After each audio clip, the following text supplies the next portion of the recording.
All right, everyone. We're going to go ahead and resume. It's 1:15. I hope you had a good lunch. And with that, I'll bring it over to Jen or Mike, whoever's doing the recap for us.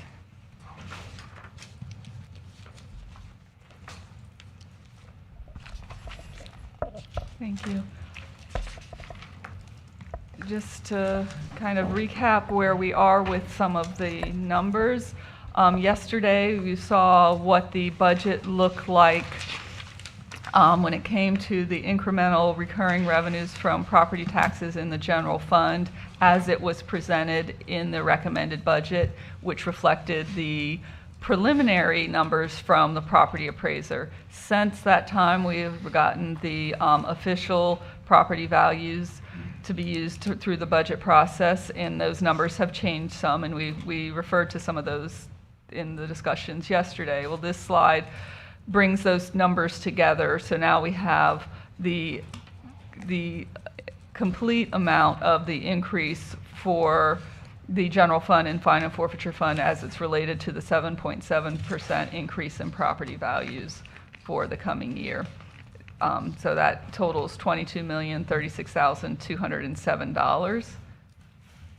As we saw yesterday, there are 4 items that are statutorily required where the board doesn't really have any control over how much we spend. There was some discussion about the tax collector, and it is a percentage of the taxes that are collected, but there's also some other factors related to how that budget works. But when you take that $22 million and subtract those things that we are required to fund where you don't really have that much control over, it's $18.4 million that is left for allocation. When it comes to the Board of County Commissioners Department, as we've referred to throughout the presentations, the change in property value support is 0, and the reason for that is as part of this process we looked at all of the BOCC departments and looked to find ways to make cuts within those budgets. And so the general wage adjustment and the what is currently trending for group insurance increases are built into the budget, but other departmental cuts have been taken in there so that there would be no net impact on property taxes. So then we're still left with the $18.4 million, and so the recommended budget included the things on this slide for the supervisor of elections, clerk of court, sheriff, and the judicial agencies, although the recommendation is currently to wait 34 days for the ballot results to actually release the increases. We would still be setting that money aside, and so the allocation amount that's available then goes from the $18.4 million to $10.3 million available. And this is all built off of the same millage rates as the current fiscal year. Just as a recap, the current fiscal year's aggregate millage rate is 7.9982 mills. In this slide breaks down the millage rate into the different agencies, and these are listed in the same order that you saw in the dollar bill, the kind of the priority order, first funding the sheriff and constitutional judicial agencies, all the things that we are required to do that really aren't BOCC operations. Then we get into BOCC public safety, inmate medical, it's the specific MSTUs for specific services, and then the other BOCC services to make up that total 7.9982 mils. Just as a recap, the current recommendation is to pause the fiscal year 27 recommended budget increases for organizations that are increasing the reliance on property taxes, but still to proceed with any budget reductions as well as strategically pause some capital projects. the recommended increases would be set aside and the funds would be released if the ballot measure does not pass. And that we would wait those 34 days to receive the ballot results. And then the idea is then after the election, if the ballot measure does pass after the election, to have additional meetings to figure out the path forward. And if you could just pause there for a moment, if the board wanted to go with that strategy, we could also request that we set those special meetings today so that they would already be on the calendar and on the book so that we could advertise it. Okay, thanks, my take. Okay. So just for clarity, what those recommendations mean is the agencies that you see above that black line are ones where there would be a recommendation to pause those increases for 34 days. Then below the line, you see budget reductions, and so those we would proceed with. Same with this slide. And I know we've heard some stuff, we've heard some information from you, so I know we will be revisiting some of these in a little bit, but that's where we currently are with the recommendations. And then throughout the presentation, there was also reference to some capital projects that would be paused for that 34-day window as well. And while these are ones that have been specifically identified as part of this process, there very likely would be other projects that we would administratively pause while we are trying to get our hands around what the future might look like.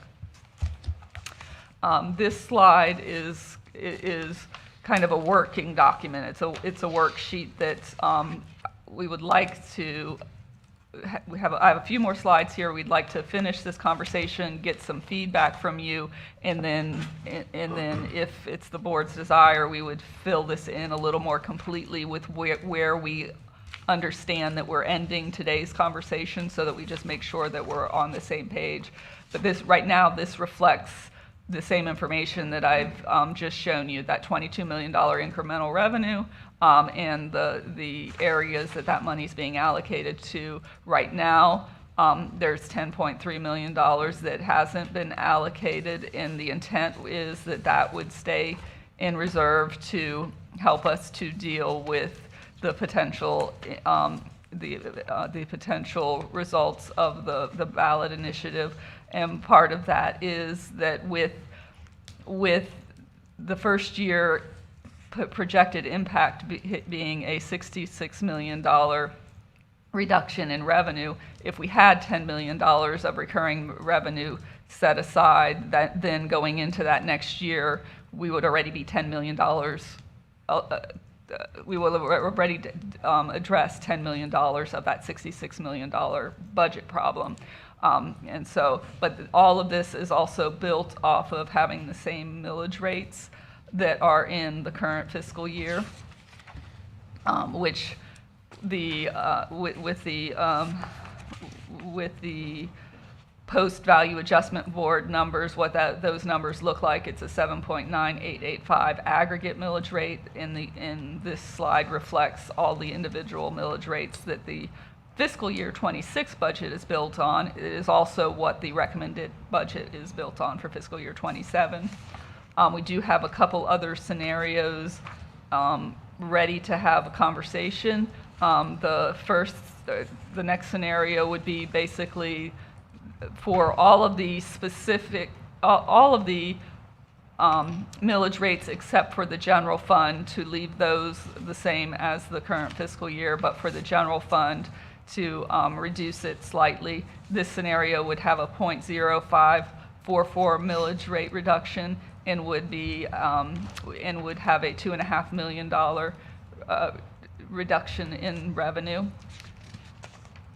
And then the other alternate scenario is having the general fund at rollback and all of the other specific millage rates on the tax bill, leaving those the same as fiscal year 26. And that would have a 0.15 .44 millage rate reduction in the general fund, and it equates to approximately $7 million of revenue reduction. And so that concludes my recap. And so at this point, we would just like to get some conversation going and some understanding of where you stand on all of the things you've heard today. I know we've gotten some individual feedback of possible changes to the recommended budget, so we need to get a little bit of a more consensus on that, as well as a conversation on the millage rates. And then the idea is then to circle back and show you what that means to the budget. Understood. Okay. All right, so I'll bring it back to the board. Anyone ready to make comments? Madam Chair. Commissioner Clasby? So of the millage rate scenarios specifically, which one would be the general fund rollback? That would be scenario number 3, and it would. So, and if you go back, let me go back here. Is it just the general fund? Because I mean, we It had a is just the discussion general fund. yesterday where like mosquito control is expanding. So if we were to roll that back, technically next year we would then have to raise that millage rate, which I'm not really willing. I would rather just keep it flat. Correct. So scenario number 3 takes the general fund and brings it to rollback, but then all of the lines below the general funds have the same millage rate as the current fiscal year. And that scenario has an impact of $7 million in terms of reductions. So that's a $7 million reduction to our budget year over Right. year. So if you look at the, what I have, and I'll leave this on this screen up for the time being as we're talking it through. If you look at this and you see we have $10.3 million, and that money is there for a purpose. But if you instead of leaving that amount there, wanted to make changes to the budget, if you were to go to rollback in the general fund, that would have a $7 million impact on this $10.3 million number. So instead of having built up $10.3 million to try and offset the future impacts, now you would only have $3.3 million. And then if you go back to some of the other conversations we've had today and you start allocating additional money, then that $3.3 million could be reduced even further. Right. I mean, from the highest level, I'm in favor of millage rate scenario 3, but then we would have to work out how that works in the budget, obviously. Madam Chair, Commissioner Townsend? I think the best thing to do is, first of all, we need to go back to the page where things were being cut, and let's decide as a board what we're going to fund. Because that's got to be added back to the budget, because it was things that were not in the budget that they cut. And if we fund all of that, that could be $1 million, who knows, depending on what we decide. So I think we need to decide if we're going to talk about the hands clinic. And the other thing is, the other part also I think we need to talk about secondly is the items with supervisor of elections. Are we going to keep our budget where it was last year? Because this budget was built on that reduction coming out, although it's held in another line item, that's going to affect the budget. So we need to decide if we're going to let that stay flat. Then I don't think it's really fair for the judicial, sheriff, and clerk to be on hold for 35 days, although it'd be great for us. They have a budget. They have something that they're trying to move forward with, and they have to know what they have to work with. So to be fair, I think we need to decide if we're going to fund that, and if we're going to fund it, let's go ahead and let them know they're going to get that. And then that way they can move forward with what they're going to have too. And then after we decide those 3 items, then we come back, because those numbers can be adjusted. Madam Chair. Commissioner Clasby? I like the idea of setting how much we're going to charge the taxpayers first, and then backfilling that into what we can afford. I mean, does that make sense? It does. I have a quick question. On slide 25, under updated budget recommendation, the transit substation, is Port St. Lucie contributing anything towards that? Jen or Adolfo or Tracy? I'll let it all go. No worries.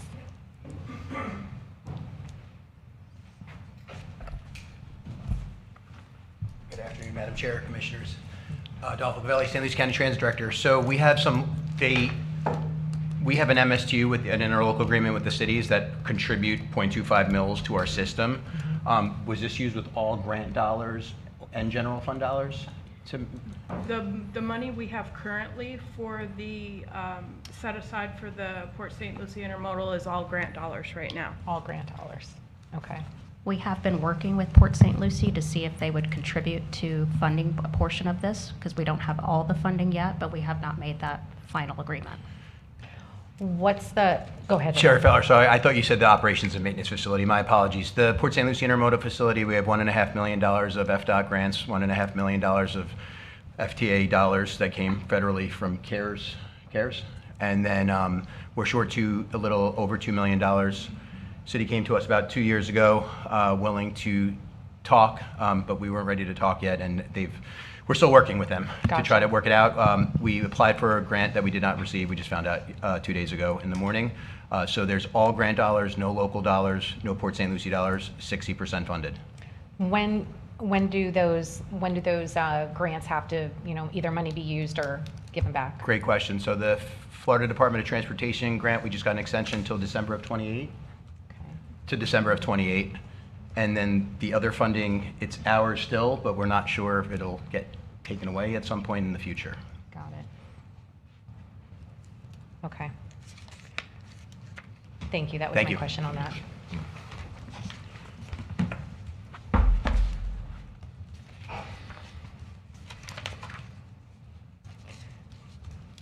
So for me, as far as the constitutional as the supervisor of elections, it makes sense for me. I would be good with funding her at what her 26 adopted is. So let me clarify something I said earlier on that, because the 26 adopted, the difference in her budget is $488,000. What I heard her say was at the end of the year, she was going to be turning back $344,370 because the equipment won't be in time, and so that she's asking for that $344,000 to be reallocated in the current year. In doing that, in the coming year. In doing that, that has no net impact on property taxes because we use the 344 from carryover funds. If you increase it by more than the 344, more than she's giving back, then it will have an impact on property taxes. So if you give her 488, then you're giving her an extra 144,000 over and above what she's going to give us forward to be able to use as carryover. So, But if she were to not use it, it would come back to us anyway, right? if she were not to use it, it would come back to us. But if she uses it and then we allocate the additional money in the Right, next year, then it came from property taxes. Yes, full general fund, yes. Okay. And I should have asked this when the clerk was here. So I know for the clerk, the additional FTEs is for the ERP implementation, right? That is how they described it. And just as a reminder, last year the board funded 2 positions. It was IT-related positions for the clerk, also for the ERP implementation. So and I have a feeling without George here, this might really be something that we finish up on Monday with a full crew, and allow some additional questions to be answered. But that was going to be one of my questions, if they were going to be temporary positions hired on just for the purpose of getting it up and implemented, and then those would come off. So that's going to be a question that I'm going to have to follow up with the clerk on, that I'm curious about. Madam Chair. Commissioner Glasby. I had a nice reflecting time with the sheriff's budget portion. I mean, it's at 8 here, and the binder we all got from him with the proposed budget shows like 136 million or something, but apparently that number is not what he's actually asking from us. That includes school board and other things. I think he might feel more comfortable with $10 million and then maybe some one-time money on top of that, like $3 million for the cars that he asked for. So 13 overall. I mean, it was Would the board be comfortable with that? Well, I mean, that's exactly what I said when he was here, is to, however, I do know there's going to be a little bit of discussion on our team side about the numbers, as whether the FRS was already in there or not. That's, they can address that. But I think it's, again, exactly what I said. We need to fund the men and women of the sheriff's office that protect us and keep us safe. And everything else above and beyond are additional items that we can talk about and do through one-time payouts. Madam Chair, Commissioner we need to Townsend. stop saying one time, because last year he had it, this year he has it, and he stated today that the cars aren't going away. So whenever you come in here and ask for a budget for 13 and a one-time of this and a one-time of that, like you brought up the tasers, that's not a one-time. They're going to be here every single year. So to clean it up, we need to stop with the one-time, and we need to make those a part of the budget. So let's just say that it's $4 million, and y'all want to give them 8. Well, we need to include those one-times in with it, because they're going to be recurring every single year. So next year, that's automatically added to his budget. And I don't say, I'm not referencing Rich, I'm referencing the sheriff, okay, whoever the sheriff is. So when the sheriff comes in, they're not going to say, I need 13 million, but I need a one-time mask of cars and a one-time mask of tasers and a one-time mask of this. We know, he said it today, the tasers and cars are an annual thing. He's going to want it every single year. So just add that to the budget and stick it in there. It's a part of his budget every year. Madam So Chair? when I'm saying, to you in a second, so when I'm saying one time, I mean him coming in and making a request and us granting it as an action item on the agenda. I acknowledge that Axon and all those recurring are going to continue to come. However, cars are going to fluctuate, right? They should not need to buy $3 million worth of cars every single year. So I personally don't want to put that into recurring. And then, you know, quite frankly, again, if November happens and it's worst case, then guess what? We're pulling out the statutes and we're seeing what everyone is statutorily required to do, because those are the types of cuts that we're going to be facing. So no, there might not be Axon cameras, because that is technically not a statutorily required item. So it's I mean, that makes it's a difficult budget year for sure. and that makes sense that you're saying that, but I'm just saying, I'm not saying the 3 million he's asking for cars. I'm saying average it out. So it's a rental program, and I think 3 million every year is a little bit high. Lower that down, but I think the car allowance could be, but then if this passes, then we know we have to go back and adjust his budget, because he's not going to be able to get the kind of money. Just like when I suggested about a millage rate or a percentage, and Commissioner Clasby asked, what happens if it goes down? Well, if we have to make cuts, he has to make cuts. Everybody makes cuts, not just us. So I'm just trying to make it where it's a more simplified thing, because that way he knows what he has on the percentage side. Cars are inevitable. He's going to want cars every single year. Madam Chair? He's going to float the fleet, which I want to talk about us later on that. We have way too many fleet cars on our thing, and we need to get rid of a bunch of them. And there's way too many people taking home cars that I don't feel justified taking home cars. And the ones taking home cars are using them for personal use. That's not anything we're going to fix this budget, but it's something that we need to be mindful of moving forward to the next budget. And we as a board need to look at this, because I have looked at this, and I can tell you this past weekend, there was somebody that took a personal car to Orlando, and there was somebody else had a personal car, outside the county. So we, as a board, I'm responsible, and I know y'all feel the same way. That's a conversation that we need to look at moving forward for our cars. So, you know, they're always going to need new cars. Absolutely. Madam Chair? Commissioner Clasby? So Commissioner Townsend, I'm sorry, but I fundamentally disagree with the idea of rolling it all up into a reoccurring revenue stream. Simplifying budgets in government is not always the best, because you end up with a lack of transparency and you end up with surplus money that could be spent in an unaccountable way.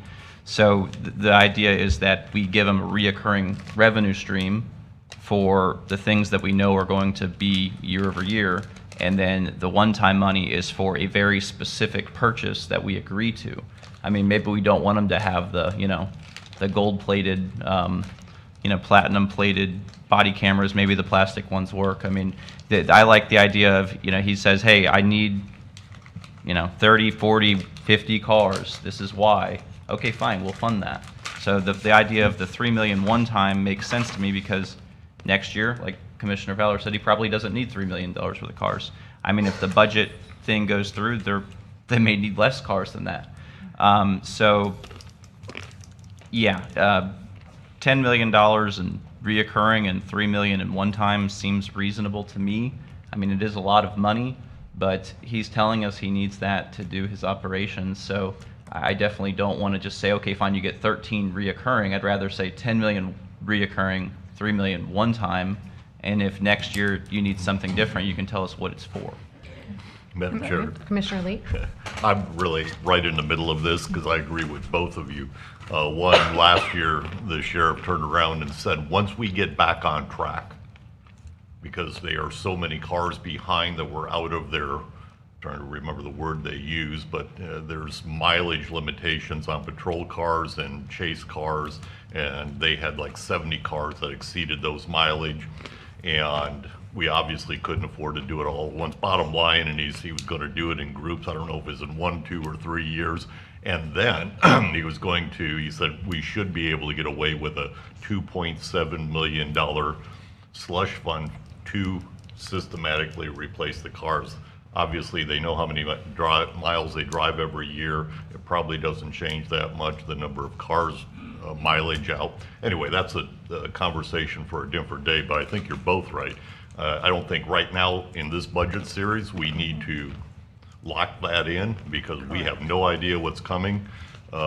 Courtney actually came into my office, I'm sure she came into y'all's, and the fallacy that the state is going to supply money to the sheriff if they run short is not there. It's not in the statute. It doesn't need to.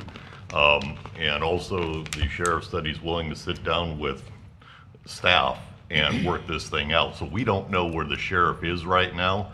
I do agree that I think whatever that number they come up with, that they need to minimum to keep it going so they know where they're at. I agree with whether that's 5 million, 7 million, 8 million. I don't know what that number is until they get together. So I'd sort of like to keep that off the table. As far as what Commissioner Townsend said about the other projects, I think we do need to talk about those to find out which ones the board wants to fund. And between what the sheriff possibly can take out of his budget and what we put back in, we can then let staff work on it and come back with it. All right, thank you. Madam Commissioner Chair, Lowry? I have a question. Maite, you might know the answer to this, and I remember at some point having a conversation. Is there a statutory requirement at what we fund the sheriff this year is the minimum we have to for next year? That I am not aware of that. Okay. No, what I believe you are referring to is when the idea of tax reform started this legislative cycle, there were 8 original bills that that explored what that would look like, and almost all of those 8 bills had a provision in there that said that that if those bills had been passed, that you would never be able to go below your fiscal year 26 or your fiscal year 27 number, whatever was higher. You would never be able to go below that number. That was in those bills. It was not in the legislation that was ultimately approved. Okay, good. I just wanted to clarify that because that would be a huge decision maker. Yeah, as well. There is one provision that that is in there. So House Bill 1329 that was passed this year does have a provision where every year starting January 1st of 27, every year as part of the budget process, we will have to do an exercise showing that a way that the budget could be reduced by 10%, and that exercise is meant to exclude public safety. But the actual what you approve in the budget, I know of no provisions that would limit that. Madam Chair. Commissioner Townsend. Jennifer, what is the Florida statute that we have to have in our general fund reserve? There's a statute limitation. I see one of our budget people in the back, he probably knows it. I know the goal and the mission was 25%. That's not the statute. I think the statute's somewhere around 17 or 18. But do you know? The statute it has two provisions. It has a cash flow provision of up to 20% and a contingency of up to 10%. So the statutory would be 30%. What I think you're referring to is the Government Finance Officers Association's minimum Correct. minimum recommended reserve levels, and I know you weren't here yesterday, but the purpose of that 16.6 or 16.67% reserve, it equates to two months of the budget, 2 divided by 12 to get to 16.67%. And so basically, what I mean by for cash flow purposes is when you have our property tax funds, those funds might have a little bit of other money coming in there, but their primary source of income is property taxes. And so if we had no reserves and we started our budget year October 1st, we would not have money in the bank to be able to pay the bills. And for example, the sheriff's budget gets divided 1/12 in October 1st and 1/12 November 1st. And so October 1st, when you go to pay the sheriff's roughly $10 million payment, we would not have money in the bank. When we go to pay the November 1st $10 million payment, we wouldn't have any money in the bank. So that 16.67% is meant to have enough money to float those cash flow purposes. However, cash flow is not the only reason that we use reserves. We also use them for first and foremost for emergency purposes when we have significant hurricane events, for example, and you know, we often refer back to the worst experience that we've had on that was back in 2004 when we got back-to-back hurricanes. And in that year, we spent about $100 million. We would spend some money and then get it back through FEMA and insurance. But the process now versus what it was back in 2004 is night and day. It's taking a lot more time and effort, and sometimes ultimately we don't end up with the money back under today's day. So the minimum you think you're referring to is that 16.67, but really that's the minimum for cash flow purposes. If you have other risks, then the recommendation is to build your reserves high enough to cover those risks as well. Yeah, so I mean, you talked about that on Wednesday, and I watched the meeting Yeah, yesterday. good. I'm fully aware of what was said yesterday. So I asked that to make sure, again, people understand that we have a reserve, but we're required to have a reserve. Outside the prior board, we requested 25%. And the number showing on the budget is not what's actually in that fund today. It starts out at 200 and something million, and we're sitting at about 70 to 80 million right now. And you just brought up, you have to have money in there to pay, debt that's due every single month. So we need to be mindful because that number is coming down, it's not going up. Okay. Madam Chair, Commissioner. could we try to make this more organized? Because I feel like we're bouncing around. We were just talking about constitutional funding, and now we're talking about reserves. Do we have something that we can just, have a sheet of music to all sing off of here? Because we got to make sure this doesn't take too long. Okay. Any Yeah, ideas fine. on how to keep the 5 of us on the straight and narrow? I am open to suggestions. Can we just give you a title and then we can go through that one? Yes. Well, while I have it up, let me try and clarify a couple things on the sheriff's budget first, and then I will switch back to our other presentation and try to get us on track. But a couple points I wanted to mention. I know Commissioner Leet made reference to the vehicles. And so what I have pulled up on this screen, it was a slide from the Sheriff's Office presentation, just so you have a better understanding of what they're saying on when it comes to the vehicles. For the $3.8 million that they got this fiscal year, it was to replace 61 vehicles. But in this memo, they indicated last year that what they actually have is 277 of their pursuit vehicles and 11 of their administrative vehicles that are beyond their what they consider drop-dead replacement standards. And so that's where, even though they're one-time type purchases, they're using that money to make headway in that 277 and plus 11 vehicles. So they did not fully achieve that with the $3.8 million that was there last year.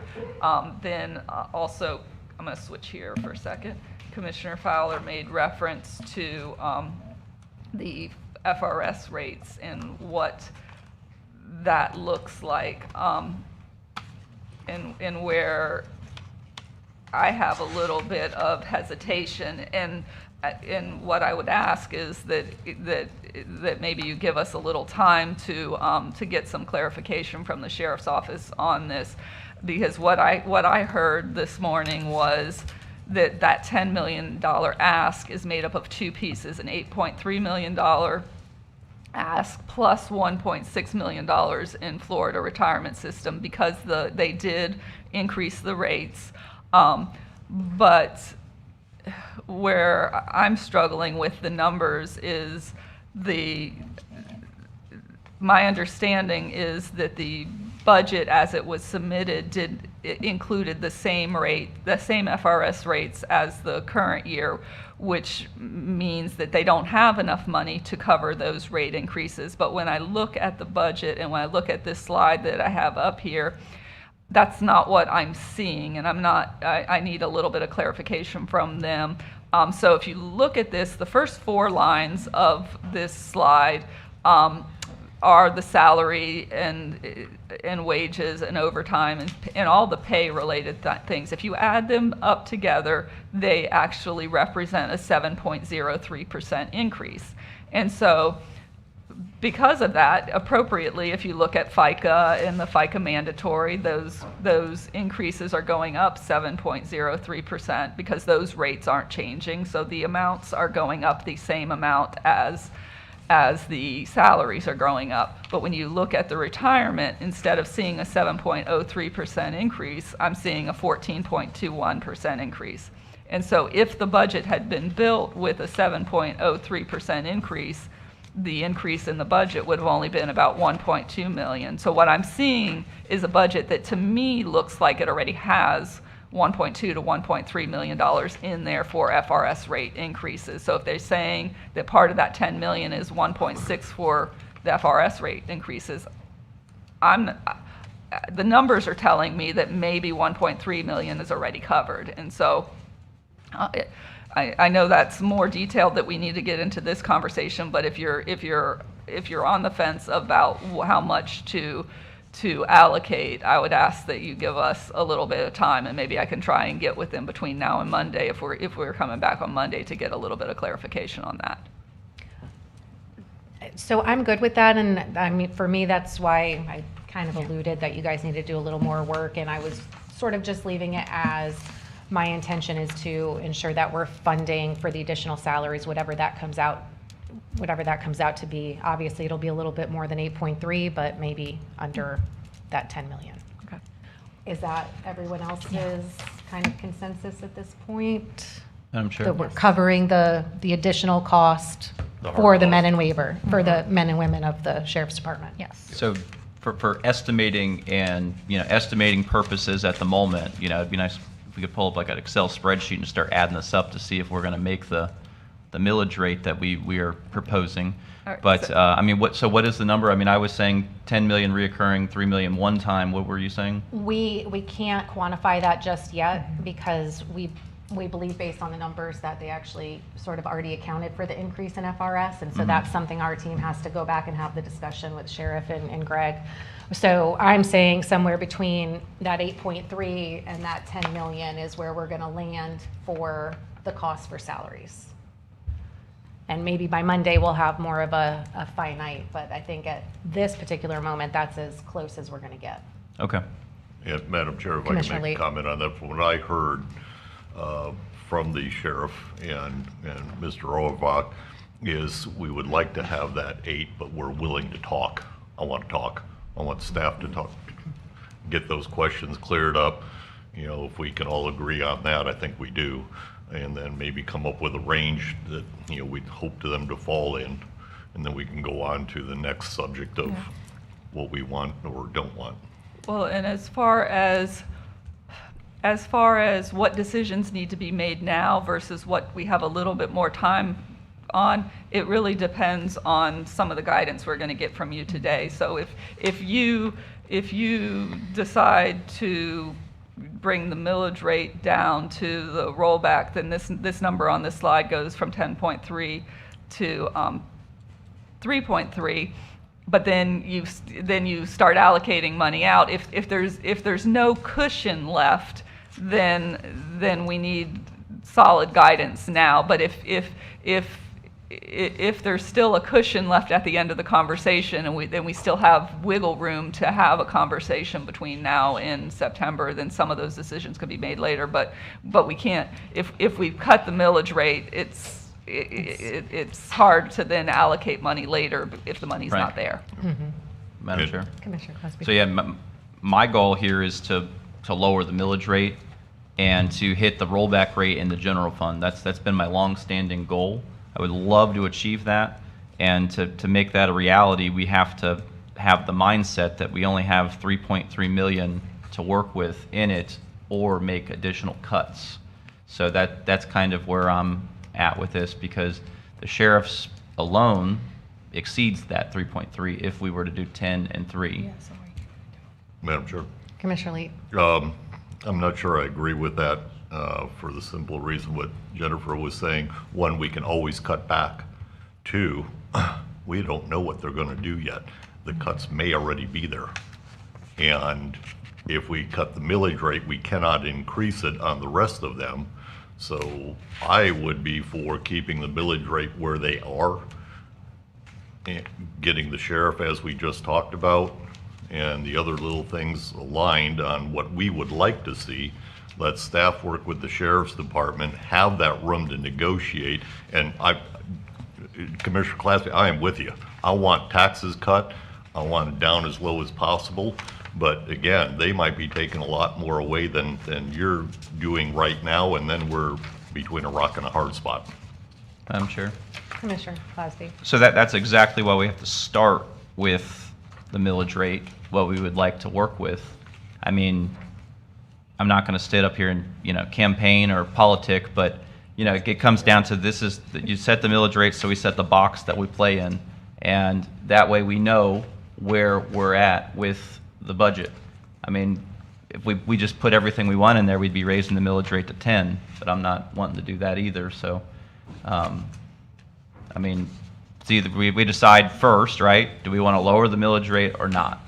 I mean, that's kind of where the most basic part of it, we can kind of work our way down from there. Madam Okay, Chair. I think we're just debating ourselves instead of having a conversation. So if we could, let's stick with constitutionals and stay there. So if that works for everyone, this way we can get something accomplished and move forward.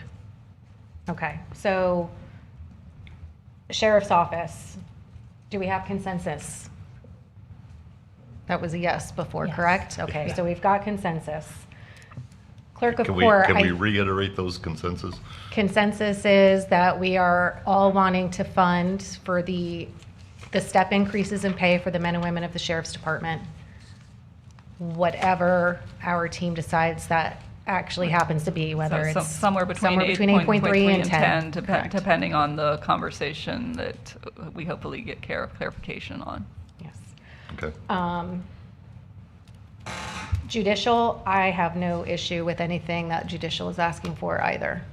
I don't either. Does No. anyone have an issue with judicial? No? Okay. So we want to fund judicial, we want to fund the sheriff. Supervisor of elections, I'm good with giving her her ask for her additional 344. I don't know where everyone else is. Giving back for Yep. 344. Election machines are pretty important Yes. for Okay, Yeah, I'm good. elections. so we're going to give her back that the 344. as carryover funds. And so Yes. we'll have to coordinate with her to make sure that we actually get the money back so that we can put it in the thing. But yes, we can do that. All right, and then I see Eric from the clerk's office here. I have a quick question for you, sir. Would you mind coming back up? Thank you.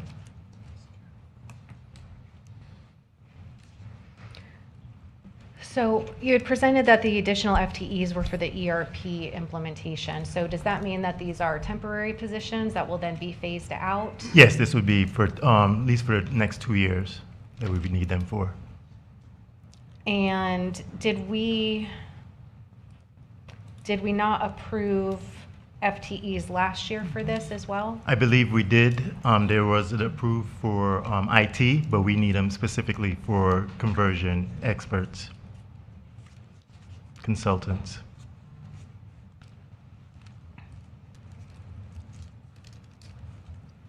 Okay. Any questions or thoughts on the clerk? Madam Chair, Commissioner Lowry?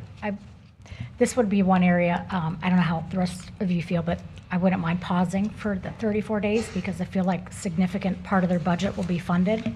And then see what happens with property taxes, because we've asked all of our departments to pretty much have a flat budget and, move around FTEs, and just because of the unknown. If it's going to be temporary, we might not know that we can give them that, but.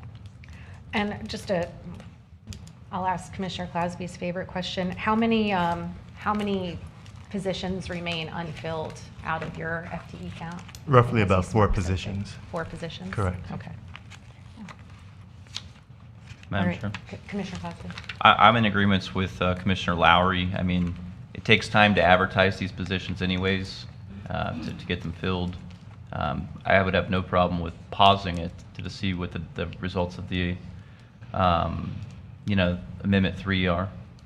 Okay. I agree. All right. Commissioner Townsend, anything? It doesn't matter. Okay. I'm sorry, Chair, is that relative to the 200,000 or the additional 300,000 to bring it up to 500,000 that they requested We need today? to confer with my fellow commissioners, but I think they're saying they'd want to fund what's being The 200,000, suggested. okay. Yes. Okay. The 200,000 represents the 2 additional FTEs? No, it does No. not. What does that represent? That's just the portion of their ask that admin is suggesting we fund at this time. Their total,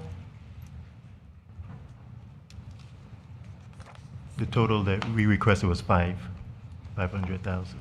And the additional 3 would be for the consultants and 'Cause that's a big the jump. parity as well. So the request was 5, the recommended budget from our Was 2. administrator was 2. Correct. So we're in agreement of 2, but pause for the 34 days, or Correct. for after the election.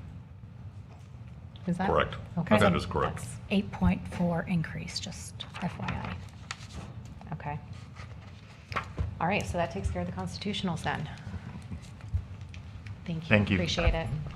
And just for clarification on the sheriff and the judicial, so I know you said you talked about the pause on the clerk, the sheriff and judicial, the recommendation was also for a pause, but I didn't hear you say it, but I'm reading between the lines that those 2 you don't want to pause on, but I want to get it for the record. Correct. Yes, you are absolutely correct. Okay. You do have a crystal ball. All right. I keep getting, I'm collecting them now. Getting good. I have a few of them now. Can't right. get one that works well. And then Commissioner Townsend, do you want to lead us out with the outside agencies? We'll jump over to that. Well, let's start with Hands Clinic. I think that they need to keep the 500. I agree with that. I agree. The And I ROI. actually would not be opposed to taking the 100,000 that we're cutting from Summer of Success and giving that to the Hands Clinic as well, to give them 6, because medical has increased and they take $1 and turn it into $1,000. So I would be willing to take the 100 we're cutting from Summer of Success and giving it to the Hands Clinic, giving them 600. Okay, so we've got 2. Any other thoughts on that? I have to have one Commissioner question. For Summer of Success, is that tied to Boys and Girls Club? No. Or is it completely separate? Okay. So Commissioner Class. we want to, let's maybe stick with the, since you brought up the Hands Clinic, I'd be for, existing funding levels. The 500. Yes. Madam Chair, Commissioner Lee. I am right there in the middle with y'all. I don't disagree with her, but I would like to take that other $100,000 and see what happens at the end of 34 days. Other than that, I agree with Commissioner Classby. Let's keep it at the 500, see what happens, and go from there. Okay. I will just, reason I'm being a little quiet on this is I do serve on that board as a non-voting ex officio member. So I will, you've heard Commissioner Townsend talk about the value of Hands Clinic. She's always been a huge supporter of that. I've heard her talk about it before, even coming on this board. The only thing, I don't mean to be the Debbie Downer, but I do want to make sure, because everyone is looking at our budget, everybody. And it's been brought to my attention that there is a provision in the Constitution that prohibits governments from giving to private entities unless there is a direct measurable on the back end. So I'm just going to, it's because it's something new that I've learned. So I'm just sharing that with you guys. Commissioner Townsend, I'm sure you already know that. But it was something new for me, so I'm sharing that, and I just want us to be cautious and ensure that any private entity that does get funding, that there is some sort of, again, a measurable, one, it's a public, necessity, and that there's some sort of measurable outcome from it. That being said, again, you heard me before, Hands Clinic, they turn a $1 into $1,000. I mean, you want to talk about operating on a shoestring budget. I sit there every month and as we go through the financials, and they are very, very good stewards of the money that is given. So I just wanted to share that. Well, and if I can follow up Absolutely. with that. The Hands Clinic being a nonprofit, it was funded by this board back in the day, and they get audited. That their books are audited, and so that's why I've never had an issue donating to that what they need, because they are transparent and they are accountable. There are some nonprofits that are not, but that has never been an issue with the Hands Clinic. The accountability is there. So, and I would agree with you, Commissioner Lee. I mean, let's all agree to the 5, but go back and look at this and see where we land at the end. And if we can find a little bit more to give them, I think we need to give them, because healthcare has gone up, population has gone up, and to me, it's the best $100,000 we could spend. So. Any other, Maite, did you have a question? So I just wanted to confirm, so there's a consensus for the 500,000. Is it immediate, or is it pausing for 34 days? And if you would give us time to look at the Summer of Success, because I'm not sure that funding is available to be reallocated to the Hands. But if there are other funding sources you'd like us to explore, obviously, I'm just not sure Summer of Success, that funding is available. Okay, so Madam Chair. Commissioner Townsend. So Maite, it's not really that much of a problem, because we were funding 500, the 500 stays.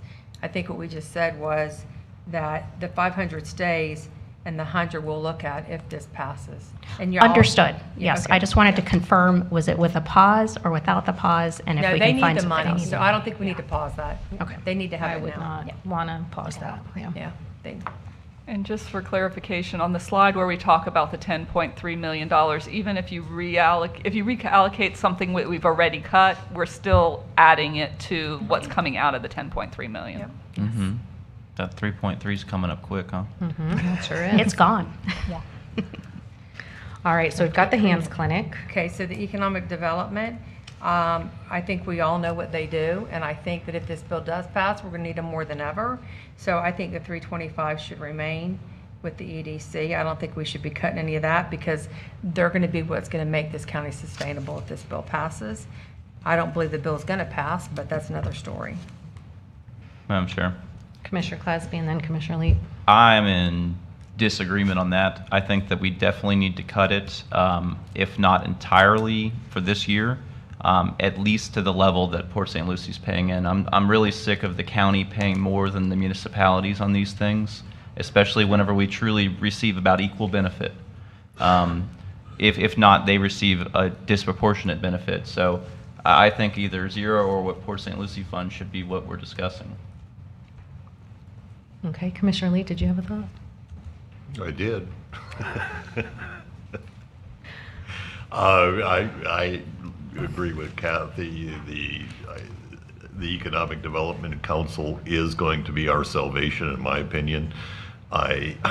Can they do without a few dollars? I don't know. I quite frankly never thought about the fairness of it between the municipalities, so I really don't want to comment on that, but I will say that I am a pro-Economic Development Council guy, and I think that's going to need to be funded. Now, how much, I am willing to negotiate, but I'd like to see the 325 in there. So, obviously, I mean, economic development is incredibly important, okay? So first and foremost, let me get that out. However, since I have been in office, that is the discrepancy between what we pay in versus City of Port St. Lucie has been front of mind from day one. Obviously, seeing all the jobs that have come in, you know, down on the Southern Grove corridor, and I mean, we're starting to get some, but you know, we've had a lot of big boxes just sit empty. Again, going in with what I've just recently learned about really how we should or should not be spending our money, I want to make sure that we're not, right, funding salaries or positions, especially since it's a nonprofit. We should not be doing that. Again, it needs to be something that provides a deliverable, measurable. So, I mean, I would like to know exactly how they're going to use that 325, what it is going to go to, right? It can't go for luncheons. We can't be funding luncheons. We can't be funding bougie trips and travel and all the things. So I think for that one, I think they're going to need to provide us with a plan of exactly how they're going to use it. That's not a blanket giveaway for me this year, unfortunately. Not minimizing their impact, but just saying, again, we're the stewards of the dollars. We're the ones that are going to face the tough questions. And so I just want to make sure, again, that whether this is going for, I know they pulled it for to seed, but maybe it would make more sense for it to go through to seed because it's more of a measurable, again, deliverable. You're helping our youth obtain jobs. But that's sort of my thought on the EDC. Madam Chair. Commissioner Lowry. I agree, and I love everyone at the EDC, and I think they've done amazing things for the county, but like Commissioner Klasby said, we're paying, you know, a much higher rate than the City of Port St. Lucie, and that goes for the same thing even with the roundtable dues. We pay $48,000 and Port St. Lucie pays $10,000. So, you know, we're footing a lot more of the bills that probably we should be. And I mean, worst case scenario, if this, you know, property tax passes, you know, we might have to look within our own current staff to do our own economic development. A lot of counties do that, and they have that within. We've got a deputy administrator that has some experience in it over there as well. So worst case scenario, I'm just saying we might have to get creative in that. Sure. But I'm kind of with you, Jamie, on that as far as it just seems like a lot of money. We need to make sure we're funding the right things for that service. Correct, Madam Chair. Commissioner So Townsend. I was going to bring out the roundtable, and I agree with y'all that we do usually pay more than the cities, and the bulk of everything does go to Port St. Lucie. But We have to think about the future because now it's getting ready to shift. correct. And if everything goes, the only place that it can go is to the north.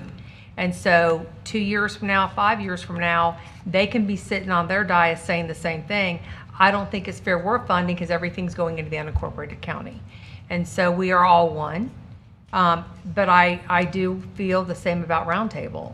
Like, why are we funding the majority of that? And again, I would like to see more of their books to see what that's really going for, because I know about 6 years ago, I looked at their budget, and it was basically all funding jobs.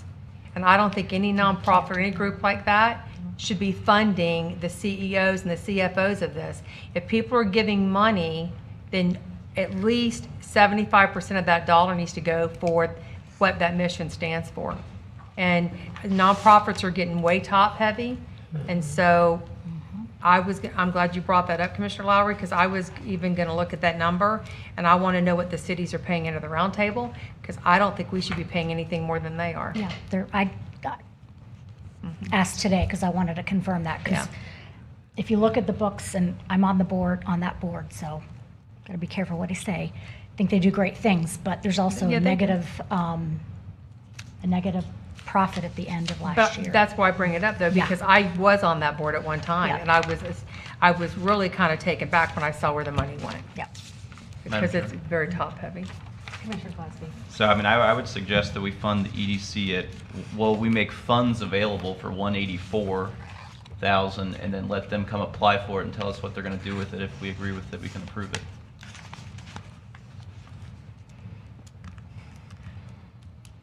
Okay. Madam Chair. Commissioner Townsend. I would say, let's plan on what we've been giving them, but before we fund it, they need to come in with Jennifer, and they need to give us a line item, just like the sheriff is doing, and they need to show us where the money is going. I think they can do that. They have a budget, they're audited, and they have that. I'm really surprised they haven't. I have seen their budget. I have two.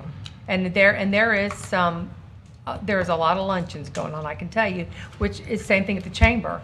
I don't think we should be funding the Chamber of Commerce. It's a business. Business is paid to be a part of the chamber, and the chamber should support the businesses.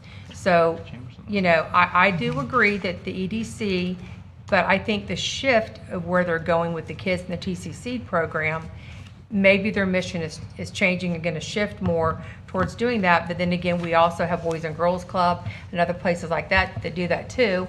And now we're going to get into my other thing that drives me crazy with nonprofits is everybody wants to do the same thing. There's 12 backpack programs, and yet why aren't we all collaborating together and doing one North County, one South County? Because I know there's a lot of backpacks that are not given out because everybody wants to get into that program. So I do think that the EDC does great things, though, and I do think that there needs to be a little bit of accountability held there. So we do need to fund them. How much, I think, needs to be dependent on us meeting with them and looking at their budget. And Jamie, you sitting on that board, you've seen it, right? Don't you sit on the EDC board? I don't. Oh, I thought you did.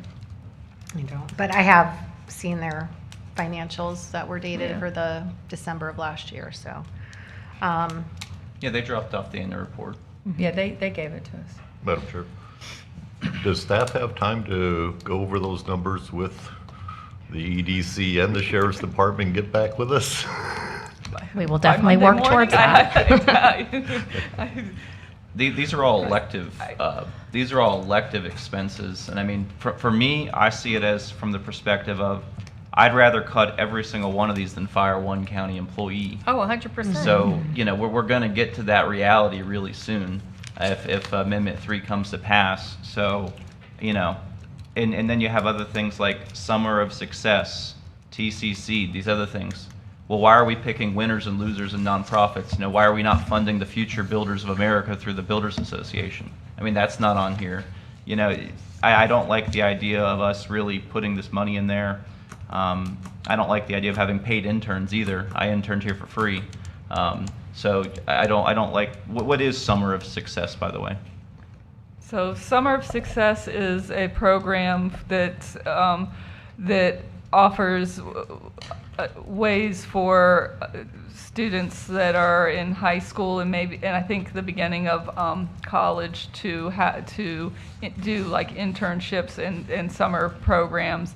They are paid internships. They're 6-week programs, but it's meant to be a program to help get students that are just getting through their education to be ready for the workforce. It was something, and why this one was a little different is the Summer of Success program as I recall, was initially a county initiative. It was completely county funded.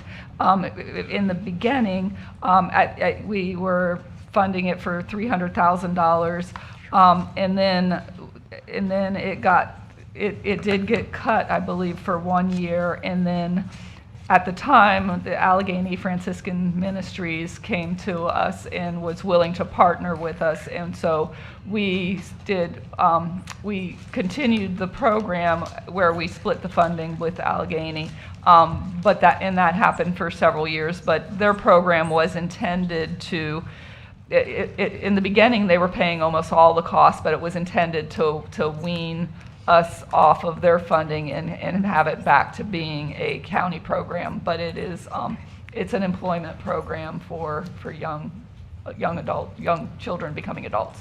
I'd rather fund our county employees than interns.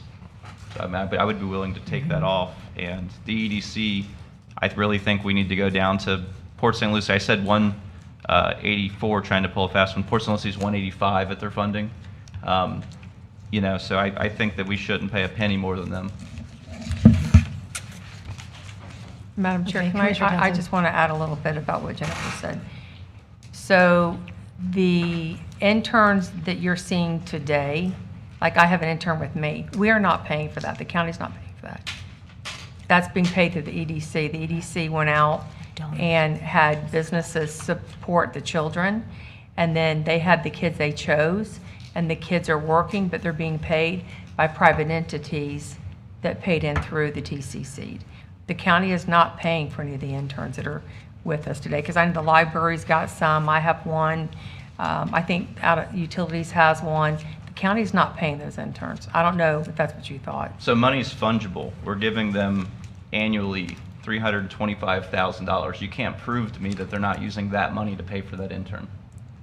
No, what I'm saying is the county is not paying for it. The county's giving them $325,000 a year that they would have. Okay, the TCC program is entirely different, and it was brought into play through the EDC, and TCC is funded by private businesses. You've said that. I get it. Okay. But money's fungible, like I said. So we give them $300,000. Now they don't have to spend other money. I don't know if that doesn't make sense. So economic development, and what I'm going to do for this one, since we've already kind of established we're going to be back here Monday, we've had some good discussion on that. Gives us an opportunity, call Wes, call Anita, call Jill, call whomever at the EDC and have additional conversations, and we can come back and solidify that one on Monday if that works for everybody. Sounds good. Okay.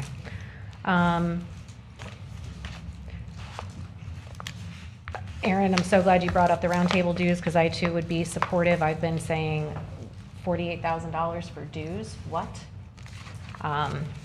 And so I would absolutely be agreeable to paying whatever it is that Port St. Lucie pays into it again, especially, I mean, what are we getting for that $48,000? I've said that from year one. And I remember Courtney even worked with that board and tried to provide us back with something for what those monies went to, and it wasn't very descriptive. So I don't know where it sounds like there's at least Commissioner Townsend, myself, Aaron, that would be for reducing that in some manner. And if you'll give us, Zero or Port St. Lucie's funding. Yeah. and if you'll give us the opportunity, because I do think there's an agreement out there, we just need to review the details of that to see what is the opportunity for reducing that. Absolutely, yep. So we can follow back up with that one on Monday next week. Boys and Girls Club. That was the other one we were going to come back to on this page. That was it, Boys and Girls Club. Where's everyone on that? Madam Chair. Commissioner Lyon. I stated last year, this is I know we have so many nonprofits in the area, so many organizations. This is one organization I think is a good steward of taxpayer dollars when it comes to this, because not only what we heard from the gentleman at our last meeting, but there's hundreds of those kids. And, we might not be able to fund them at $150,000. We might have to wait and pause and see if we have anything extra. but I think they really do a tremendous job. I'm a Boys and Girls Club alumni myself, so I was part of that program as a youth, and I know my mom is very thankful that I was able to have a place to go after school because it kept me out of trouble and kept me around good role models, and I think sometimes there's no dollar amount you can put on that. But I think they would be understandable if we paused to just wait and see what happens with the election as well. Okay. I concur with that. Okay. No, I said it. I think we need to look at it, but I think we can wait and see what happens. Okay, so we're gonna ask them to pause with no guarantee. But when it comes to us allocating out the 10.3 million that is available, are you saying to allocate some out and then put that money on pause, or not allocate anything out at this point? I think what I heard was that we're gonna ask them to pause all the way around. Is that correct, Yeah. Commissioner? She's asking whether we want Just to not giving allocate them it a dollar amount. and pause. Do you want to set it aside, or? How's the board feel? I mean, I feel like giving them a dollar amount is almost giving them a hope I'm of. for allocating it on Yeah. pause and then We Pulling could it come back back if we with have budget to. amendment. I mean, it really. Well, the sorry. challenge is if at the end of Monday you're down to zero, then you can't allocate later. So my goal. you just have to. I'm fine with you not allocating it with the plan of possibly doing it later. You just have to leave yourself enough wiggle room to where there is a possibility for that later. But, Madam Chair, I mean, another example of that is if we don't allocate it and take it out, there's other things that as we get into this, we can do away with. Like, how many people get car allowance? Car allowance is probably 150,000 a year. So if everybody did away with the car allowance, the money's back in the budget so that that funds a department that needs 150,000, or that's money to go back in towards an employee that needs something or whatever. So there's other ways to make up $150,000. Madam Chair. Commissioner? So let's use the car allowance as an example of that's us taking money from county employees to fund one of these external agencies, and I literally just said I'm not willing to do that. I mean, the car allowance is part of people's benefits and salary, and people that do use their vehicles do wear and tear on their vehicle, and it's only fair that they do get compensated. I believe it's $400 a month. That does not pay a car payment. I mean, you go buy a Toyota Camry, it's more than that. So. So maybe the car allowance was a bad example, but I do understand what Commissioner Townsend was Yeah. saying, is that for, 150,000, if it's something that we feel strongly that we want to continue supporting, then it shouldn't be, I mean, it's a relative saying, it shouldn't be that difficult to free up 150,000 somewhere. And Madam Chair, I would disagree. Anybody that has a car allowance is well over 6 figures, including the 5 of us. We never had a car allowance until 2 years ago, so I'm willing to give my $400 back a month. Are the other 4 of you willing to give that back? So there's ways that we can come in here and cut, and I don't want any employee to be affected by anything, which is why I'm looking at, you're correct, before we do a nonprofit, I would rather take that money and give it back to an employee. So I'm just saying there's ways that we can go in and we can look at stuff if it's $150,000. Madam Chair. I think we do have the ability to individually give up the car allowance if you did want to. I mean, individually. Yeah, I mean, well, even prior to the car allowance, because that wasn't something that was here when Larry and I came on, it's been a couple years after we came on. It's not like you still can't submit for your mileage. So that's always been, correct. there's always been a reimbursement mechanism.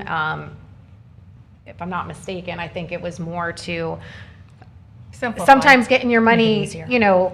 Submitting to finance, and as they should, dot every I, cross every T. But sometimes the amount of time back and forth, I think, is what everyone was kind of coming to, is it just didn't make Yeah. sense. And if you just gave a blanket, here you go. You got to hire 3 employees to process all the requests versus just give everybody $400. I mean, it's not a good deal. The only, so Boys and Girls Club, again, disclosure, I am on that board. I am on the board of directors, so I am a voting member. I'm just going to reiterate a measurable deliverable. So I know last year it was sort of like 150 towards the new campus. If we want to continue funding, again, and I'm happy to have that conversation with Will or Sean, it needs to have a specific purpose and something that we can measure. So whether it's workforce readiness or something of that nature, but it can't be the blanket, here you go. Yep. Madam Chair. Commissioner Cosby. I would suggest that, we need to come up with the metrics of what that is. Oh, absolutely. We Yep. definitely can't rely on the person that's receiving the money to tell us that, because they're going to tell us they're doing a great job every single course. time, which I'm sure they are, but, we need to come up with the standards that they're measured against, for sure. Madam Absolutely. Chair, I have a Commissioner. suggestion, and I'm all about kids and teenagers and getting them jobs, but I feel like, as we've talked about, we have some duplicate services. Could we take that 50,000 from Summer of Success and hold it as a placeholder for 50,000 for Boys and Girls Club, like to guarantee, like we could at least give them 50,000 and still pause? That's a good idea. It is. Good job. Thank you.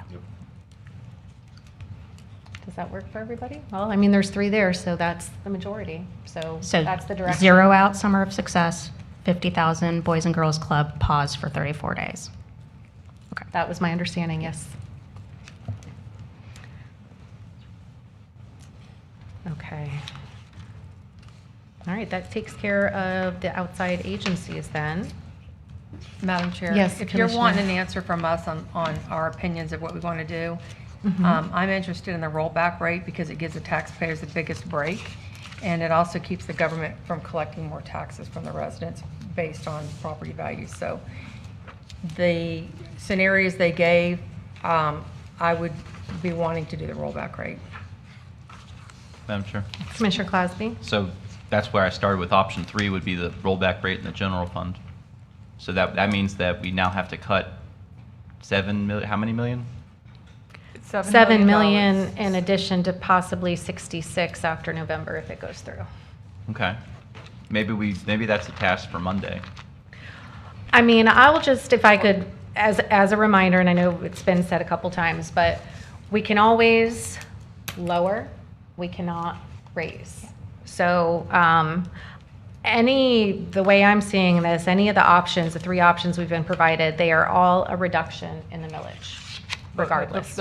The first one is a flat millage rate. The second Okay, one flat. is a .0544 millage rate reduction in the general fund.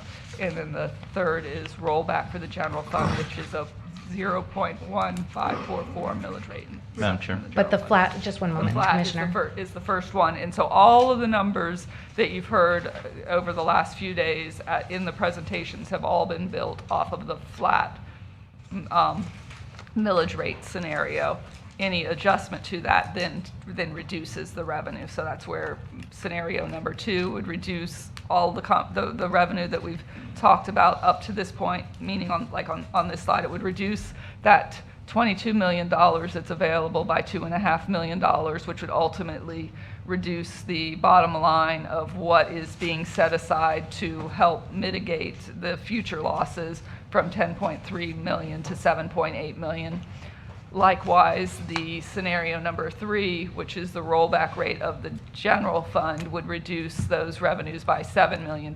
So instead of having $12 million available for allocation on that top line, you have $15 million, and then after everything is deducted, the bottom line there is 3.3 million minus the money that we've talked about here for hands and the sheriff and what may come on EDC. Jen, could you go back to the first millage rate, though? There you go. So I know you said it's flat, but our current aggregate is 7.9982. So it's still technically a lower aggregate millage rate at that flat budget than we're currently at now, because our general fund millage is 4.222 currently. And this is showing it at 4.1985. More properties now. Because Yeah, there's that more was the- properties, no?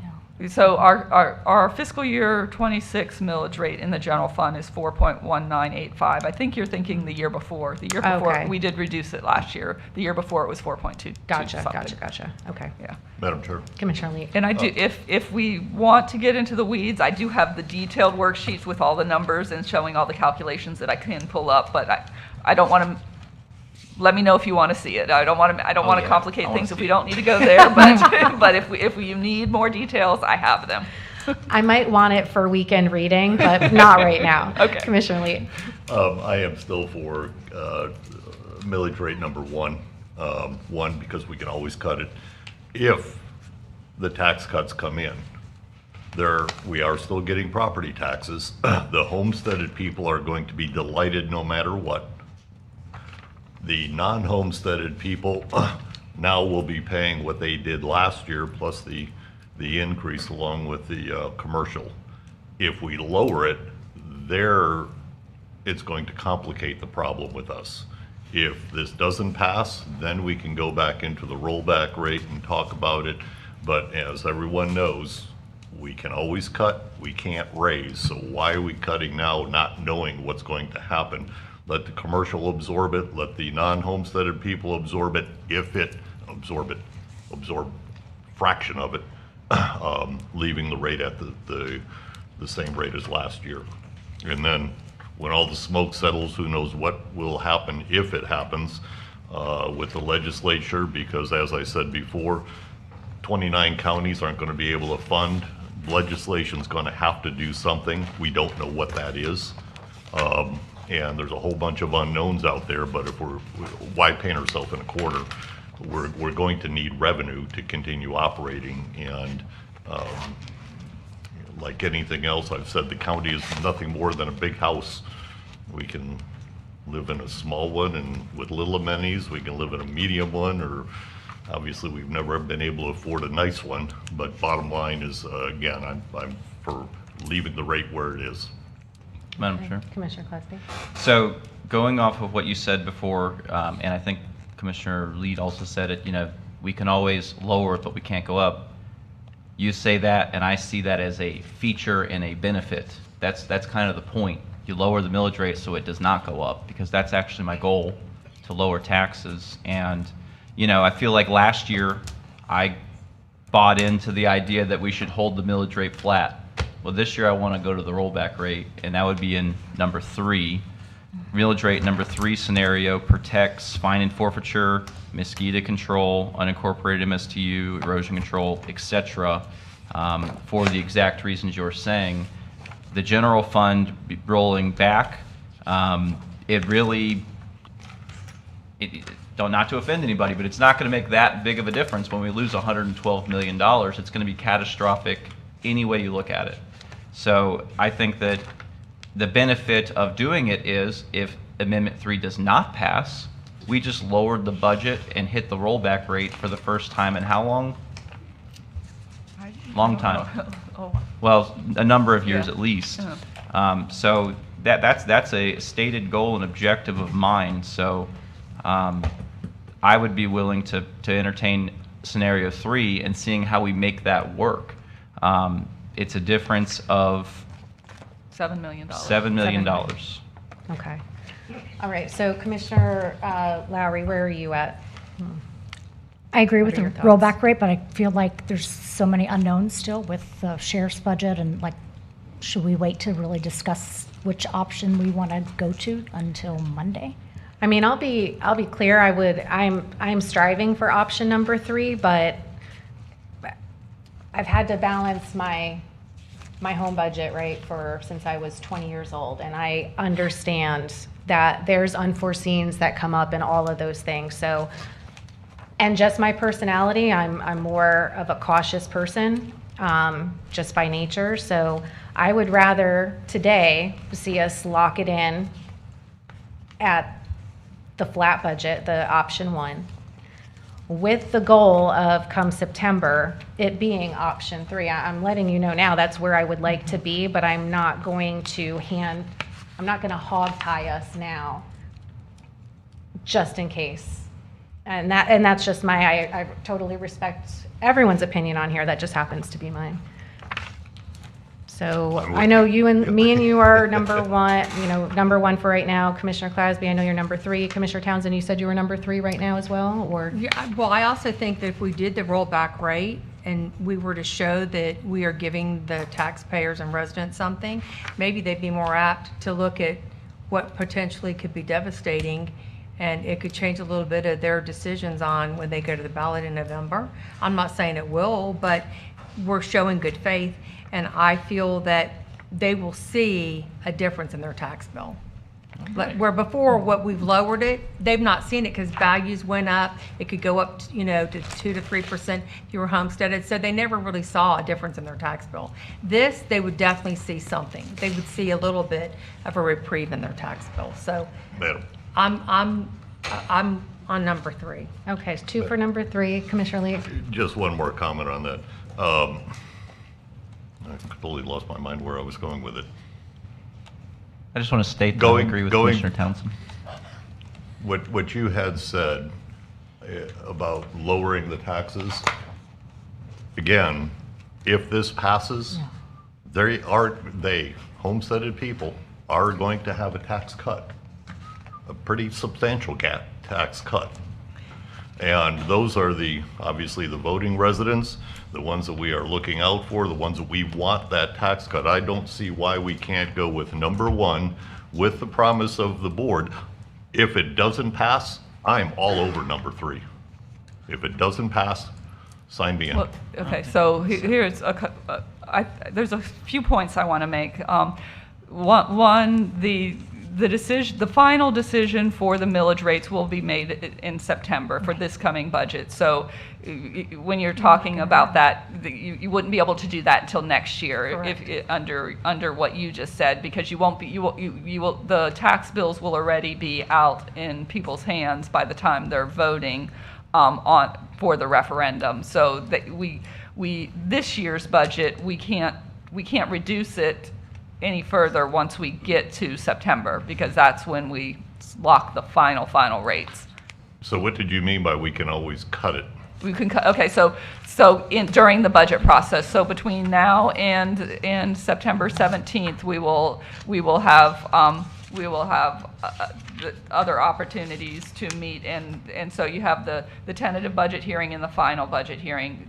At those times, they can be reduced, but they can't be increased. So when we come back again in September, you can't decide to go to rollback today and then come the September hearings go up. You can go down at that point, but that decision will have to be made and locked in solid by our final budget hearing, which is scheduled for September 17th, which is obviously 6 weeks before the referendum. So the referendum's too late. But I do have a couple other points. But the commissioner Just had one quick question.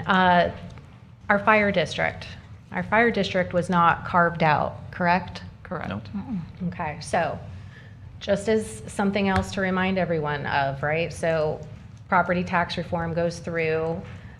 They've already given us an idea of what we need to spend that money on, and we know the top thing is public safety, being law enforcement and fire. So again, it might behoove us to go in with the number 1 right now, because who knows if we're going to have to, I don't know how that works, if we're going to have to somehow contribute into the fire district. Madam Chair. So we serve on the fire board together. I know.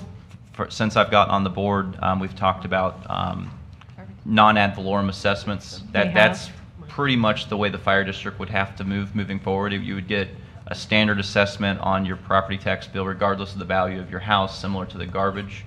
Hopefully, well, I don't know if I'm violating sunshine by talking about this right now or not, but it's weird. But I think that was the previous meeting that we had talked about that with the chief. And, that would be a more fair way for potentially the fire district to assess taxes anyways, because as it stands today, there's churches out there, large assemblies of nonprofits that pay nothing in taxes but are significant fire risks. But that's really nothing to do with us here. I think that setting the millage rate at this, or we're not setting the millage rate at all right here. We're talking about. You're setting the maximum. We're formulating the budget right now. Correct.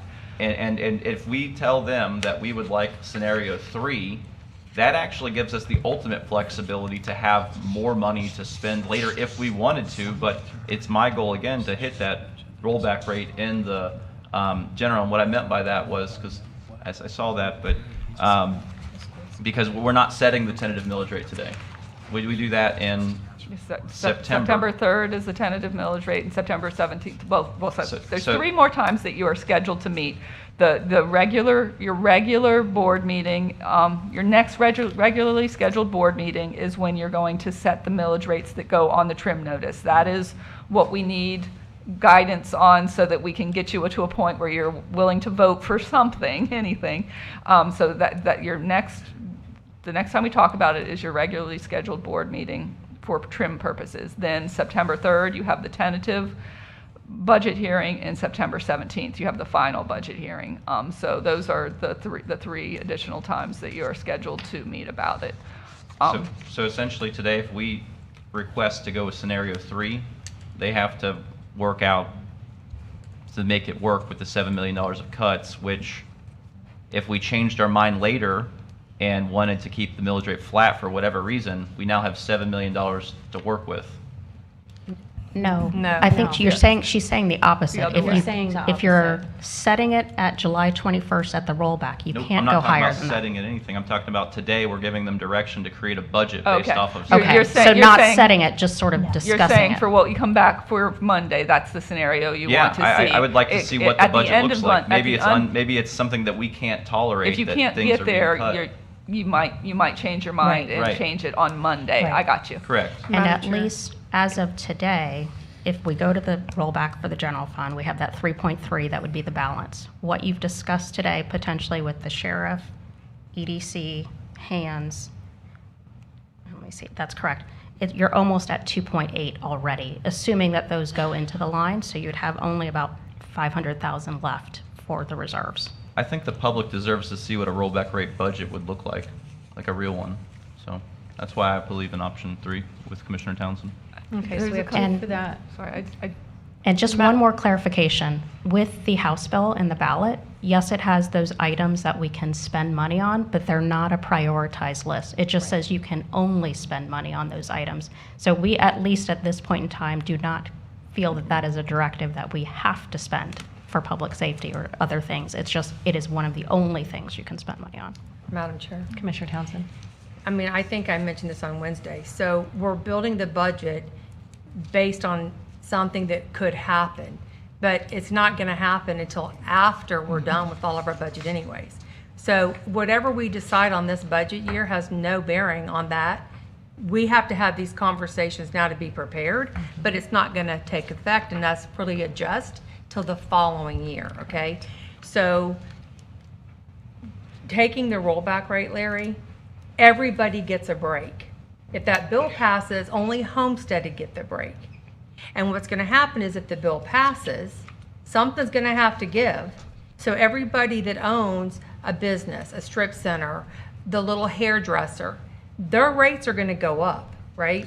So if we did the rollback rate and then this bill passes, that's another different conversation. But at least this year, everybody's going to have a little bit of a break. Because the homestead's only going to take the people that have a homestead property. Everybody else that is not homesteaded, they're going to have their taxes raised. I mean, we have no choice. We'll have to raise the millage rate. Madam Chair. Yeah, but don't forget commercial and all that, they're proposing to cap it Yeah. down from 10 to 5%. Yeah, they'll be so- capped at 5%. Madam But Chair. 5%'s a lot of money. It is, but just like they did, okay, you right after, just like we talked about at the, the last recession 20 plus years ago, what happened? We lost 51% of our property values, and then Tallahassee went and they hog-tied us and made it so that you couldn't raise anything to offset. Commissioner Klasky. I just want to be clear. I will not be voting to raise the millage rate if Amendment 3 passes. We'll have smaller government. So the people out there listening in public world need to understand that we will have less revenue to spend for public purpose if Amendment 3 passes. Correct. Commissioner Townsend it's a valid. I'm not raising the millage rate. I'm saying it's a valid argument to say that you would want to raise, but we're still limited, and correct me if I'm wrong, to 10 mills max without Correct. a referendum. Well, And okay. is that correct or not? It is, it's partially correct. There is, that the law that has the 10 mil cap, it says that the 10 mil cap is for county services, including dependent districts. So as I read it, I believe it's our general fund, our fine and forfeiture fund, our mosquito control, individually. and our erosion total can only be 10 mils. All of the things that are MSTUs, there is another 10 mil cap. So I believe it's really 20 mils, but our municipal services are nowhere near the municipal 10 mil cap. So the concern is when it comes to the general fund, fine and forfeiture fund, erosion, and mosquito control, that if we were to raise rates, we could only go up to 10 mils, and then we would be capped These out. are like We could swear nev- words to me. I don't even want to hear it. I don't agree with raising the millage rate, even if this goes through, because all that is, we talk about it at FAC, it's a tax shift. You're causing renters, property rents to go up because the landlord's going to transfer their investment property tax increase to the renter. You're going to cause businesses to potentially leave our area. In fact, if Amendment 3 goes through and we hold the line on our millage, we could be the lowest corporate property tax rate in the area, and we may see an immigration of businesses to the area because of it. So like say if PSL or Martin County all decide to take that strategy of raising their property tax on renters and commercial businesses, they may say, hey, St. Lucie County is business friendly, we want to go there. So yeah, I don't see raising the millage as a solution. We do need to, if and when it passes, and maybe even if it doesn't pass, we ought to take a look at our fee structures that we have in the county. There's other counties around the state that, 67 counties that have lower millage, but they have fees for specific uses of things. And, if the people want us to lower the property taxes, I mean, again, it's usually a shell game of a tax shift without a reduction in budget. So that is entirely why, with or without this fiscal cliff we're approaching with Amendment 3, I would still be sitting here saying that we should go to the rollback rate, because I'm for reducing the budget and hitting the rollback rate in the general fund. Madam Chair. Commissioner Townsend. So the five of us, I don't think would ever have a millage increase, but we're not all going to be sitting here forever. That's why the lower we can go, if a board does come in that would be interested in raising it, is why you need to give them less, so that if they're going to try to go forward. The other thing is, I see one of our members sitting out there on the budget committee. We have yet to hear from them what their recommendation would be. So if I could ask Madam Chair if he could come up here and please give the opinion of the board of what they recommended, because they serve a very valuable purpose with this board. They put a lot of time into line item things. You heard ERD talk about what they did to them. So I'm curious to hear what he has to say. Good afternoon. Richard Pankos, Chairman Citizen Budget, excuse me. Put me on the spot. I didn't mean to, but you have been gracious to be here. There is so much going on. Come on, which one of us do you agree with? Well, it's tough. We're going to face a big cut. You're going to have to make cuts to fit that. But we have a lot of things going on in the county. There's a lot of warehouses coming in. They just passed 2 new ones. There's a lot of growth. We have potentially 20 million a year or so added. So in 2 or 3 years, you could probably catch up and stay where you are. But you got to get through that 2 or 3 years. That's why I know you want a cut in the millage. I hate to see you cut in the millage before you see what damage you're getting in November. I'm 77 this year. All of my friends are voting for it, every single one. My daughter's a teacher. All her friends are voting for it. I can't imagine it's not going to pass. So I think the wise thing to do is shepherd your money. I'd like to see you take that 10 million and stick it in with the rest of the reserves and sit on it. You also have a fiduciary responsibility for your job, for what you do. And what I'm saying, and I'm only one member, I'm speaking for myself here, not the board. We haven't voted on anything. So I think the smart thing to do is shepherd your money, sit on it, accumulate as much as you can. And as we've used the reserves before, if you use that then to get a bridge over this 2 or 3 years, maybe 4 years, where your income building catches up, and you could probably stabilize yourself. If you take the thing that we're going to cut everything, reducing the government, we all would like to see that. Where do you want to cut it? You want to cut the parks?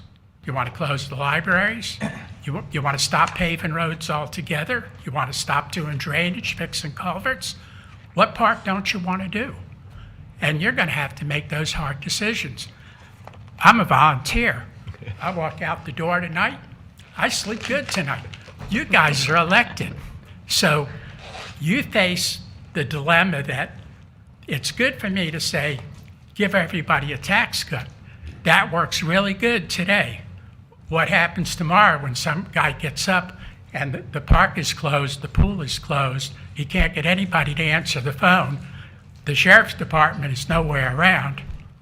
What is he going to say then? So as one single person, I would say, shepherd your money, just stand pat, a level budget, and try to get through the couple, 3 years. And again, I can't imagine at all that this is, I even asked my wife, what are you doing? I'm voting for it. So, any other questions? No, but Madam Chair, I will Probably comment not and what you say, wanted to hear. I'm sure they had the same conversations as me at VAC. Yeah. With having 40-plus small county coalitions and small counties, the small counties will not be supporting this. It would devastate those small counties. Yeah.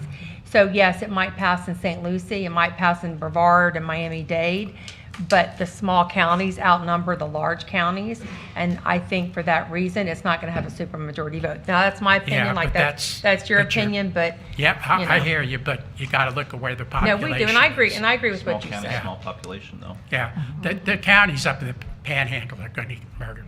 Yeah, it's just the But way I it is. appreciate your time, and I appreciate you being here. Okay. Thank you. Thank you, Any Richard. questions? No, thank you. So- I'm sorry, didn't mean to throw it. No, You're thank good. you, thank You're you. good. No, thank you. Okay, thank you. Go ahead, Commissioner Lee. Yes, sir. And good point. I never thought of that. Within about 3 or 4 years, if the population continues to increase, we will be making up that difference. That's a very good point. I'm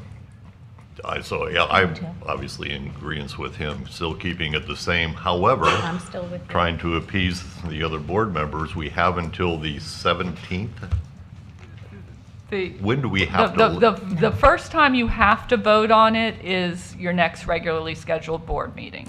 That you're going to be voting on whatever the highest millage rate you're willing to put on the trim notice is. And then the next time you will meet is in September. At that time, you could reduce it if you chose to, or you could leave it the same, but you could not increase it. So you have to vote on a millage rate to go on the trim notice, and that's what we're looking for, consensus, so that we are prepared for that meeting. So I'm not sure, how this is all going to play out. None of us do. But I think we can all agree that if, and there's a whole bunch of ifs in this statement, if we start seeing a lot of advertising on TV against it, the downfalls of it, and we can see a shift in, it's not going to happen, I don't have a problem going down to rollback rate. If we don't up until that point, I'm going to still be on number 1. But we do have roughly a month, and we do know that there are coalitions out there that are going to be opposed to this. And I'm waiting to see the TV ads to see what it does to the general consensus of the population. I don't know if that's going to give us enough time, but that's 2 cents of mine. Okay, so we're 2 and 2. Just to kind of wrap this up, Commissioner Lowry, I don't mean to put you on the spot, but we know where Commissioner Clasby, Townsend, myself, and Lee sounded like you were with us, but I don't know if anything's changed, so I'm just going to come back to you and see what your thoughts are. I'd kind of like to see what Commissioner Clasby said, see what the rollback rate budget would look like first before I really make that Monday. decision. For the purpose. For Monday. revisiting on Monday. Is that good enough an answer for you for now? I think that's what staff needed. And I do have a completely separate question. I made a note. Maite, do you know victim services it's now St. Lucie County Department, is that statutorily mandated? So I believe it was related to a statutory change that they could no longer fall under the state attorney. It was something about the supervisory roles and the roles they play with the clients they serve, that it was almost like a conflict of interest. So it needed to come out of the state attorney and is now a BOCC entity.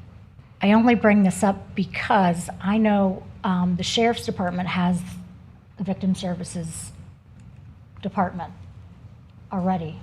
If that's not statutorily mandated, that could be a huge budget item that we could take a look I am at. not aware of what the sheriff's office does relative to their budget on that. And I don't think it's the exact same function, Okay. but we will double check that. I'm just curious because it just seems like that could possibly be another duplicate. service. Just one point on that. I don't know the answer to your question, but I do know that they do service the entire 19th Judicial Circuit, where whatever our sheriff's office does obviously would just be for St. Lucie County, so it Okay. may cause some regional Got it. issues. All right, well, what else do you need from us, Jen? What time do you want us back? So I Monday? believe we will be updating the information relative to the additional funding that you would like to propose. We're trying to get additional information from the sheriff and EDC to present to you on Monday, presenting a rollback general fund budget and showing what these increases would do relative to that. And then if there are any other questions on board departments or other agencies, you just need to let us know so that we can have that prepared for Monday. Okay. All right. And Madam Chair. Commissioner Lee. Do you need more time on Monday? Do we need to be here at 9, or should we postpone that until? If we could have a little bit of time, but it's up to the chair. I believe we've advertised it for 9, so I don't know if you want to say 10 a.m. or anything else. Would we have to I'd like lunch. re-advertise? Would we? I think we could if move it update back, the will we be in advertisement. compliance still, or? I think as long as we update it, I mean, we've advertised it for 9, so if you're pushing it for 10, if somebody came at 9, they would know they just got to wait an hour until you come in here. It would be bad if it was the other way, you advertised it for 10 and then tried to meet at 9. I would not recommend that. Got it. Okay. Madam Chair. Commissioner So Townsend. For clarity, I want to understand in the public, y'all, the staff is going to go back, come back with the numbers of a rollback For the general fund for the general rollback, fund. correct? And the items that we were agreed on to be funded, and Commissioner Clasby, Lowry, and myself are in consensus with the rollback. And y'all will come back with those scenarios on Monday and then present it to us, and then we can make a decision on the direction we're going to go from there on where we end up with the millage rate. Is that correct? Correct, so that you can see the balance and see if that is sufficient relative to planning ahead for the future deficits. There's just a lot said, and I just want everybody to be clear where we understood everything. Thank you. Thank you.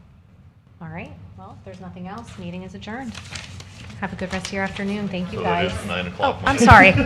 10 o'clock Monday. 10 o'clock? Right? 10 o'clock. Monday. 10 o'clock Monday. Thank you. Sorry.